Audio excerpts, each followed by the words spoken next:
It gives me goosebumps to recall that dark and stormy night. The weather was at its worst. I was on my way to a party in Madison with my best friend.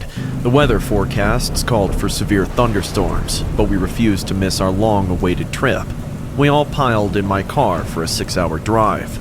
The first few hours were fine, just raining and seldom lighting. Then the typical thunderstorm started, the kind where you look down at the lines on the road so you don't end up in a ditch since you can't see anything else.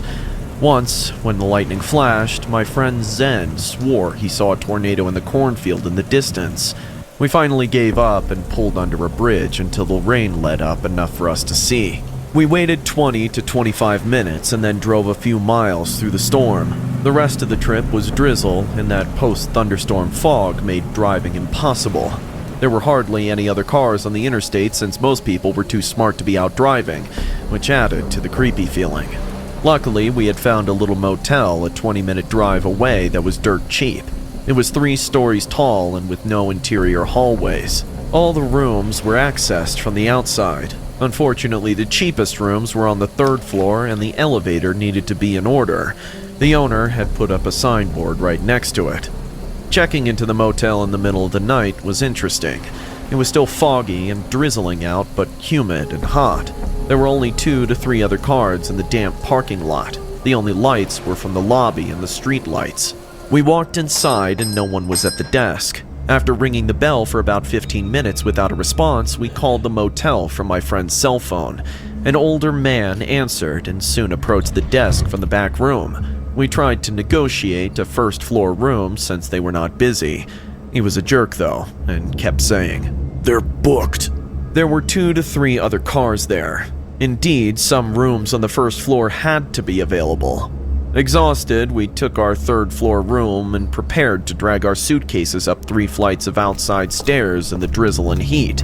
As we left the lobby, the old man called out to us, "Lock your doors and don't answer them after dark." He went back into the back room and slammed the door. God, that creeped me out. We unloaded the car in the foggy, dark parking lot and dragged our luggage to the stairs. We all saw the elevator as we came around the back of the building. The out-of-order sign was gone, and the doors were open. The light in the elevator was the only light source in the entire back of the building. It seemed like something good finally happened to us on the trip. The elevator worked, and we didn't have to carry our things up those slippery stairs. I remember thinking it was weird that the doors were open. Didn't elevator doors usually stay closed until you push the button? Whatever, it was better than stairs. We loaded our luggage and got in. I pushed the button for the 3rd floor and the doors started to close. The doors were standard elevator doors, and right before they closed all the way, words appeared. Written in red paint or marker on the far side of the elevator doors so that it was only visible when the door closed, it said, "Stay in." Dude, what the hell? Zen said, looking worried. I assured him it was just red paint and a silly kid prank. The condition of the motel screamed about sketchy people in danger, but that was our only option. So we made it up to the 3rd floor and checked into our room. It was a big room with 3 single beds, more than we could have asked for that night. I went to wash my face, but turned on the tap. Murky, ironclad water came out of it. Ugh, yuck, that stinks. Shut up, Zen. Be grateful to have a roof over your head. We were all tired, so we immediately threw ourselves onto the beds. My friends were snoring, yet I struggled to sleep. The writing on the elevator door kept flashing in my mind. After struggling for a few more minutes, I heard the elevator ding. Who's coming up at this hour? I came to the door and placed my ear on it. I heard nothing. I looked at the dim, antique brass door handle. I slowly put my right hand on the handle and turned it. The door creaked open, and I quickly peeked out of the slightly open door. I saw a silhouette. It looked like a person. I couldn't make much out of it. All I saw was a tall, lanky, black silhouette standing beyond my hallway. He was not taking anything or doing anything. He was standing there. It made it so much more creepy. It's standing perfectly still. The elevator sound again appeared, and the doors started to slide. The elevator's light hit the hallway, and I saw the man. He stepped inside the elevator facing his back to me, and then he turned to the front. I will never forget the grin on his face. But that wasn't the only disturbing thing about him. He was holding a woman's head by her long black hair. The woman's mouth was half open with her eyes wide in fear of death. We watched each other silently, and then the elevator doors closed. Locking the door, I came back to the bed. I woke up my friends. I don't care if they believed me, but I forced them to leave the motel. We reported to the cops about the motel and the owner, but never got any follow-up. Years later, I learned in the news that a famous serial killer was arrested at that same motel. He cut his victim's head off and then sneaked out the body in plastic wrap to dump in the lake.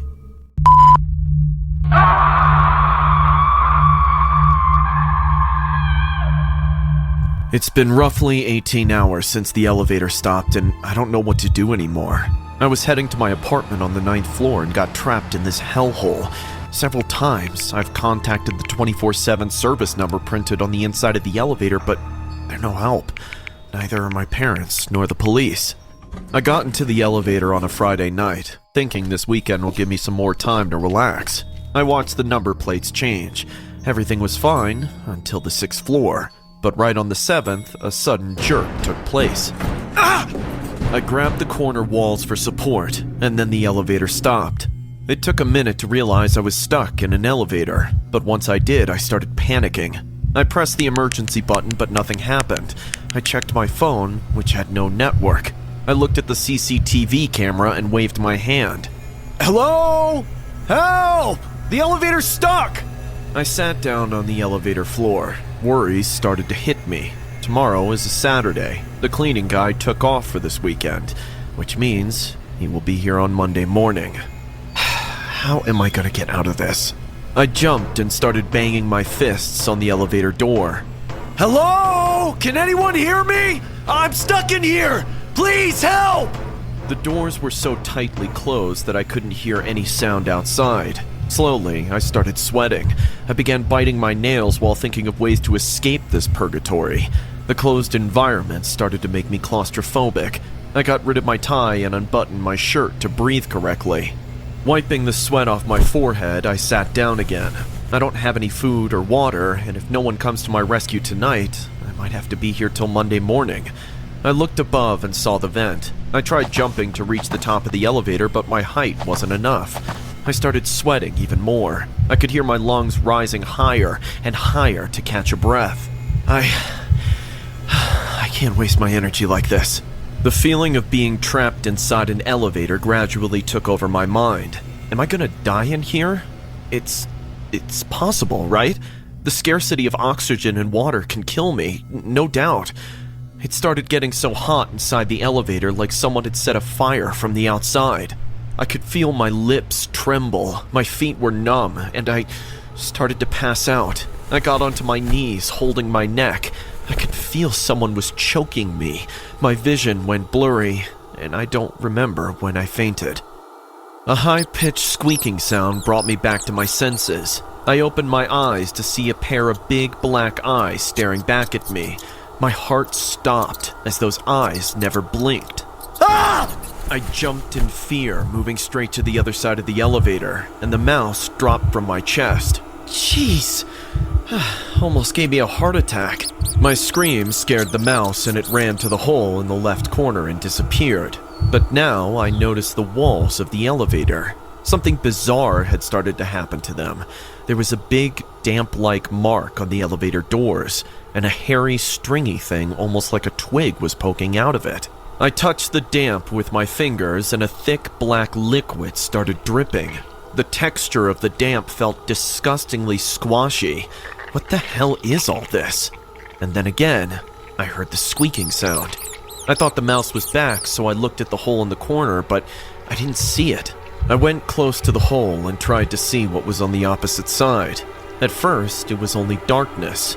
Suddenly, a tongue sprung out from that hole and started to move like crazy. Ah! What is this? Please help me! Get me out of here! A scary growl could be heard as well. The tongue looked like it belonged to some creature from a terrifying place. Right then, the elevator lights started to flicker. No! No, please! I kept hitting all the buttons like crazy. I just wanted this nightmare to end. I knew if I didn't get out of there, I would eventually go mad forever. Or worst, I might end up killing myself. Losing my mind, I grabbed the tail-like thing poking out of that damped wall and started pulling it. The more I pulled, the squeaking sound grew louder. The tail came from the wall at one point, making me fall on my back, and thousands of mice started crawling into the elevator. Their dirty smell and soggy, hairy bodies made me nauseous. The sight was straight out of a horror movie. Tons of mice jumped out from the damped wall, filling the closed space like water. Mice were everywhere. They were on my shoes and soon rose to my waist. I was drowning in a sea of plagued mice, and my screams were dying down in my throat. Help! Somebody! I don't want to die in here, please! Someone call the cops! When the army of mice reached my neck, I felt their teeth on my skin. They were biting me off like ants finishing a sugar cube. Ah! Ah! Stop! Stop! I began picking each mouse and throwing it away as far as possible, but they didn't stop. I screamed for one last time and fainted. When I woke up, I heard the ambulance. 2 men were taking me out on a stretcher. An oxygen mask was covering my face, and I saw the daylight shining on my face. I stayed in the hospital for a week due to severe dehydration and low blood pressure. The cleaning guy found me in the elevator Monday morning. I was trapped inside the elevator for more than 40 hours. Though there were no wounds or bite marks on my body, that invasion of the mice still haunts me to sleep. My doctor said I suffered major hallucinations and panic attacks due to the claustrophobic environment. I still get goosebumps thinking how real it all was, even if none of it made any sense. I don't think I'll ever feel safe inside an elevator again. The story you just saw is a fictional representation of the trauma lived by a man who spent 41 hours trapped inside an elevator. In 1999, Nick White was 34 with a home, a beautiful girlfriend, and a great social life and a good job. But all that was about to change when he got trapped in an elevator without food or water. Working late one Friday evening, Nick left office to smoke a cigarette outside. Once he'd finished it, he walked back into the building. He got into the lift and pushed the button. On the way up to his floor, he felt a jolt, and the lights dimmed for a second. Nick White soon realized that the elevator had stopped.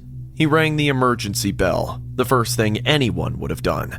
He waited for a while for someone to answer, but no one did. The more time passed, the more the horrifying thought of dying in that closed space reigned his mind. 2 days in an enclosed space without food or water is an incredibly long time to be imprisoned. The CCTV footage of that night went viral, and Nick eventually filed a lawsuit against the managing committee.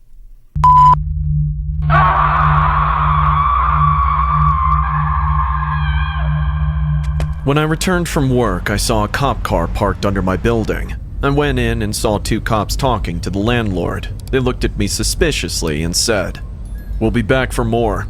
The cops left and I asked the landlord, "Is everything all right?"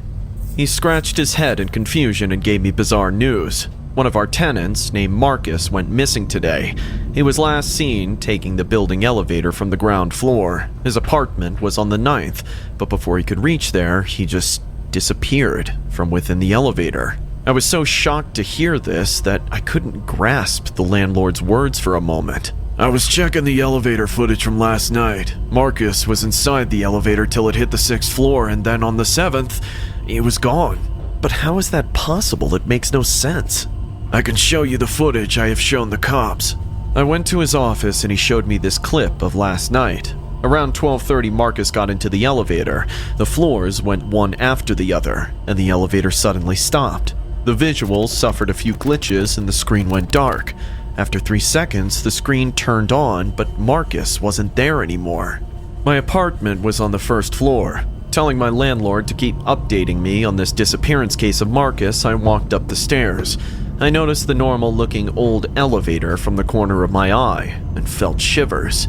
How could a person just vanish like that? He was right there on the 6th floor, and after that malfunction, it was just the empty elevator on the 7th. I got inside my apartment, showered, and had dinner. Even though I was exhausted, but I still struggled to sleep. That was the moment I realized. It's been 11 months I've been living here now, but not once I availed the elevator. I looked at the clock. It was 12:30 night.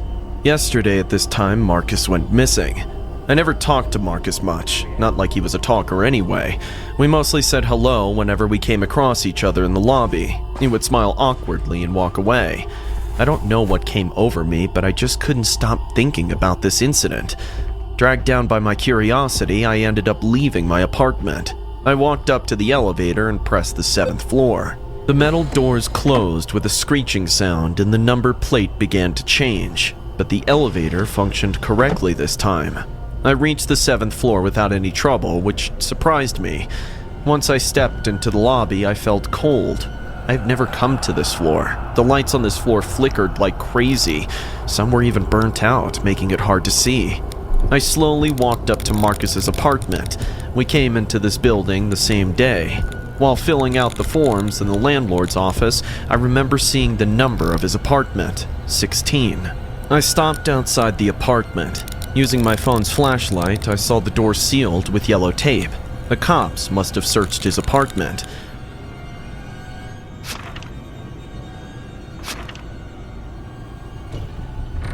Should I go in? My hand trembled. Am I doing the right thing? I switched on the light and saw the room as a mess. The closet was open, with clothes on the floor. Bed and linens were turned over till the edge. Jeez! Realizing how crazy I had been, I quickly exited the apartment. I closed the door and rushed into the elevator. I pressed the ground floor and the elevator door closed once again. But wait, why isn't it going down? Oddly, the elevator was just standing on the same floor. What the hell? I pressed the button again, still no movement. And then the elevator made a sudden jerk and started going down. But before the number could change from 7 to 6, the lights inside the elevator went off, and it ultimately got dark. Hello? Anyone's here? I started having a panic attack. I switched on my phone's flashlight, and just then, the elevator light sparked and shattered, splashing droplets of fire above my head. Ah! I covered my face while screaming. I removed my hands, hearing the sound of the door sliding by. In front of my eyes stood this dark space with a small white spotlight in the distance, and under that light stood a man. Yes, a man. He had his back to me. Hello? Help me. Marcus, what are you doing here? Which floor is this? I looked at the number plate and couldn't believe my eyes. It was floor 6.5. Help me, please. Marcus's ominous cry brought my attention back to him.